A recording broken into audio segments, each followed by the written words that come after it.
Hey, how's it going, everyone? This is Charles with Snyder Marketing LLC, and this is the next episode of my personal brand.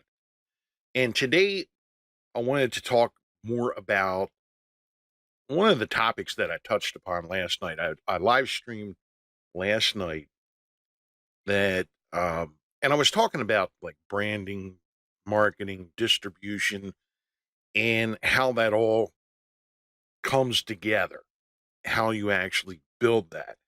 And one of the things I touched upon that I really wanted to reorganize my thoughts and address today in my personal brand is branding is distribution.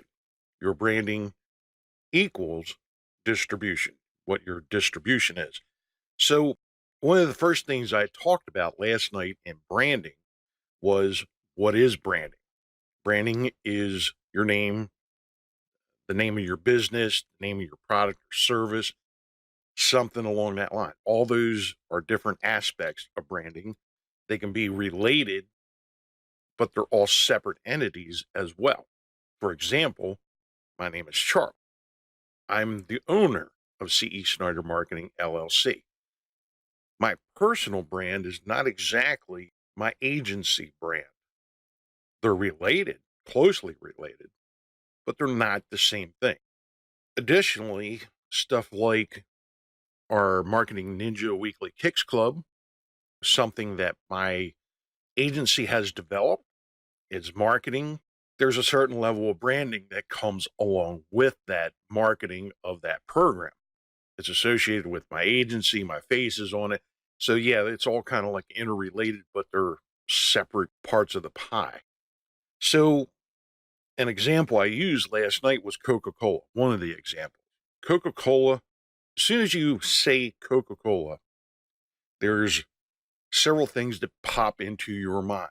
Almost everybody knows who and what Coca Cola is, the name of the company and the product.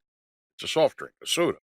The name of the company is synonymous, for the most part, with the product. The two are very tightly related. That's kind of what I was getting at. It's separate, but they're related as far as like the name, my name, and the name of my company, and the Marketing Ninja Weekly Kicks Club. That's the aspect. That's what branding is. And if you want to have a big brand that people know, it's a household name, if that's what your goal is, you need to have a lot of distribution. Now, distribution is just another term for saying how many people are in your audience, how many people know your name, know your product, know your services, whatever the case may be. So, for example, that I write about in the article for today is if your brand, you or your business, has a following of 100 people, your distribution is that audience of 100 people. You're not going to become a household name with just 100 people. So that led to a few realizations that I have had or made over the last couple of years is you have to buy. The only way you can build your brand is buying it, buying the attention, buying the audience, buying the exposure to a larger audience, someone's audience.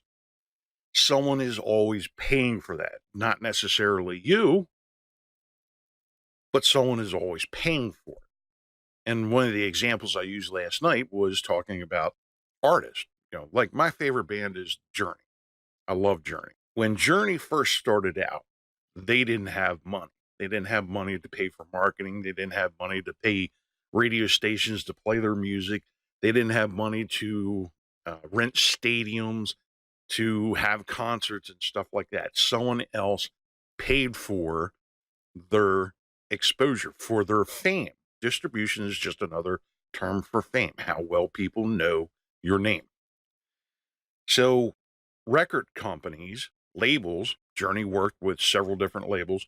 One of the labels, doesn't matter which one, paid for Journey to have posters made, albums printed, memorabilia for them to get airtime on all these different radio stations all across the US, for them to get on the stages and concerts, on TV shows, to have interviews and magazines, you name it, across the board, the record label paid for Journey to be exposed to their distribution. The record labels have the distribution, Journey had the entertainment. Someone has to pay for it. Journey didn't pay for it up front, the record label company did. So before Journey became big, before became a household name, the record label was spending a lot of money to get them exposure. And when they did that, Journey did make a whole lot of money. And that's the same business model that artists have followed for decades, a century or more, in that the record label took the bulk of the money from the record sales, the ticket sales, the memorabilia, and all that other stuff, went towards exposing Journey to bigger and bigger audiences until they became a much more famous, much more well-known band. They had their own following at that point. They had their own distribution. And once they had their own distribution, that's when they started really making money. The same thing applies to my business as well as it does to yours. Until you have distribution, you're not going to make a whole lot of money because you got to pay to get in front of someone else's audience to get that exposure. So then it becomes, there's a couple facts that I have figured out, discovered, uncovered, whatever you want to call it, is it takes money to build a brand. Maybe not my money, maybe someone else's money, but someone is always paying for that brand building, for that brand marketing, for that development of your distribution. Someone is always paying. And the more someone else pays for it, the less money you make. So that's something that you have to build. And then another aspect of that is, if you have a product or a service that you offer, and I'm just going to pull a number out of my butt here, but if you have a product or a service, say it's worth $500. So let's look at this from the aspect of a $500 DJ wanting to build their brand. So if they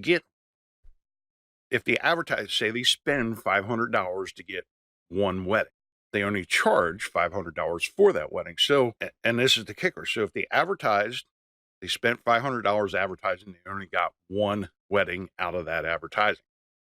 That $500 paid for itself. So they didn't actually pay for something, but the money came from the wedding that they did. So now it becomes a question of, and there's a lot of different variables here, and I'm not going to get into all that, but how hard is it to take the next time you run that ad again for $500 to get another wedding, try and get two weddings out of it? Now that comes back to improving your skills at sales, improving your skills at advertising, targeting the right audience, or maybe raising your rate up a little bit. And it becomes a self-sustaining circle, and you're really only limited by your imagination, how you can do that. And this is only one example of how you can actually start building your own distribution by spending your money smartly. This is what I'm actually doing. This is what my personal brand series is all about, is how I'm building that distribution and sharing that information with you. Some things have worked, some things aren't. I'm going to share all of it. But anyway, I'm going to wrap it up with that. That just kind of like real basically demonstrates what I've been talking about, but I hope all the information helps you out just the same. So with that, I'm out of here. Have a good day. Love, peace, and chicken grease.